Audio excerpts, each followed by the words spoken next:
FYISC Chapter 3, Basic Problems of an Economy. Part 3, Basic or Central Problems of an Economy. Basic problems of an economy means the problems that are common and fundamental to all the economies, be it a capitalist economy, socialist economy, or a mixed economy. 1. What to produce and how much to produce. 2. How to produce. 3. For whom to produce. 4. Problem of fuller utilization of resources. 5. Problem of efficiency in utilization of resources. 6. Problem of economic growth. 1. What to produce and how much to produce. The problem of what has two aspects. What possible commodities to be produced. How much quantity of the chosen commodities to be produced. The fundamental task of an economy is to decide which commodities to produce and in what quantities.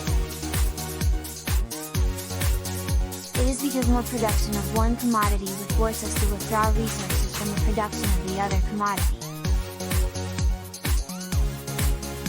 The society has to choose between hundreds of consumer goods like food, clothes, furniture, cars, etc., and capital goods like machinery or tools. Also, the society has to decide whether to produce civilian goods or wartime goods. Example, if the economy decides to produce more of consumer goods and less of capital goods, it would mean that the present generation enjoys good quality of life at the cost of future generations. But less production of capital goods will reduce the productive capacity of the economy. Problem of what to produce is the problem of resource allocation, since choosing to produce a particular commodity means allocating resources for the production of that commodity. Production of commodities entirely depends on what is the pattern of demand and the availability of resources. Pattern of demand relates to the types of goods demanded by the people and also on the kind of resources available in the country. 2. How to produce? The economy must choose a particular way of producing a specified amount of goods. This is the problem of choice of method or technique of production. There are two types of technique of production, namely labor-intensive or capital-intensive. A labor-intensive technique uses more of labor and less of capital to produce a given quantity of output. Capital-intensive technique uses more of capital and less of labor to produce a given quantity of output. For example, cotton cloth can either be produced with hand looms, labor-intensive, or power looms, capital-intensive. What techniques are to be used for producing different products depends on the level of technical knowledge available in the economy. This explains partly why different economies use different techniques of production. The second most factor which determines the choice of technique is the relative availability of different types of resources. Thus, labor surplus economies make more use of the labor-intensive techniques as compared to labor-scarce economies. 3. For whom to produce? This is the problem of distributing the total output of goods and services produced in an economy among its members. Goods and services would be acquired by those who can pay for them, income earners. The allocation of basic consumer goods or necessities, comforts and luxuries among the households takes place on the basis of distribution of national income. A rich person may have a large share of the luxury goods, and a poor person may have more quantities of the basic consumer goods. Various factors of production, land, labor and capital, etc. contribute to produce final goods and services during a year. The sum total of these final goods and services is called national product. National product generates national income, which is distributed among the various productive resources in the form of various types of factor income such as rent, wage and interest, etc. Every economy faces various basic problems. The first three problems, namely, what to produce, how to produce, and for whom to produce, are concerned with allocation of resources. 4. Problem of fuller utilization of resources. This is the problem of employment and unemployment of resources.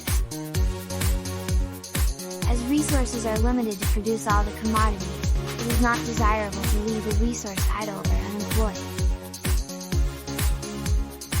Yet one of the major problems in most economies is that resources are not fully employed. Unemployment of resources is a dead loss. It implies that capacity to produce some goes waste and the society loses goods and services that could have been produced by these idle resources. For example, if a factory worker is unemployed, he cannot contribute to increase the output during a period of unemployment. 5. Problem of efficient use of resources. Efficient use of resources means avoiding wastage of resources. The economy is producing efficiently when it cannot produce more of one good without producing less of another good. Thus, by efficiency it means that the resources are put to their best possible use. Resources are efficiently utilized if their allocation is such that they are able to produce the maximum output. For example, if masons are doing the work of carpenters and carpenters are doing the job of masons, the output produced will not be maximized. In this case, an economy can maximize output by reallocating both masons and carpenters. Efficient utilization of resources represents the ideal situation which every economy would like to attain. 6. Problem of economic growth. The problem of economic growth is the problem of increasing the economy's capacity to produce goods and services over the years. An increase in the productive capacity of the economy will lead to an increased availability of goods and services so as to provide a higher standard of living. Economic growth is measured by an increase in national income and per capita income. Capacity to produce is largely determined by the amount of resources and efficiency of resources. Therefore, the capacity to produce in an economy increases with increased availability of resources as well as by increasing their efficiency. Every economy wants to increase its production capacity so as to increase its national income and per capita income, since economic growth is measured by per capita income. The problem of fuller utilization of resources and efficient utilization of resources relate to utilization of resources. The problem of economic growth relates to the growth of resources.